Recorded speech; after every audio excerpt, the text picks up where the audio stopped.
नमस्कार सबैजनामा। के तपाईँलाई तपाईँको ब्याङ्क एकाउन्ट एक्स्ट्रा सेक्योर भएको होइन, एक्स्ट्रा सेक्युरिटी दिन चाहनुहुन्छ ब्याङ्क एकाउन्टले?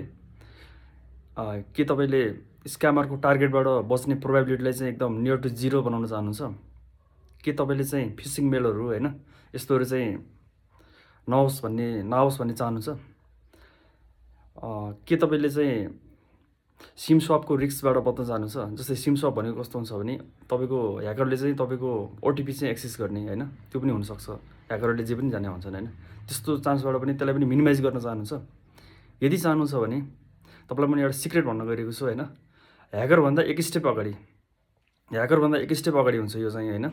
तपाईँले यो इम्प्लिमेन्ट गर्नुभयो भने चाहिँ तपाईँले यो मैले भनेका 3टा कुराहरू चाहिँ तपाईँले एक्स्ट्रा, यो 3टा कुराले चाहिँ तपाईँको ब्याङ्किङलाई चाहिँ एक्स्ट्रा सेक्युरिटी दिन्छ। त्यो हो एउटा डेडिकेटेड छुट्टै मोबाइल नम्बर जुन पब्लिक तपाईँले गर्नु हुँदैन, र इमेल एड्रेस चाहिँ डेडिकेटेड इमेल एड्रेस र मोबाइल नम्बर चाहिँ ब्याङ्किङको लागि प्रयोग गर्ने भनेको तपाईँको अहिले डबल सिम त सबै मोबाइलहरूमा लाग्छ प्रायःमा होइन।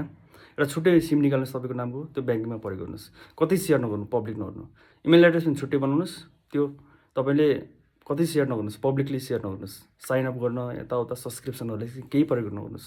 त्यो गर्नुभयो भने चाहिँ मैले भनेका कुराहरू चाहिँ तपाईँले प्राप्त गर्न सक्नुहुन्छ। यदि तपाईँलाई यो जानकारी चाहिँ मन पऱ्यो भने चाहिँ धेरैजनासँग सेयर गर्नुहोला, लाइक गर्नुहोला, र यस्तै जानकारीको लागि फलो गर्नुहोला। धन्यवाद।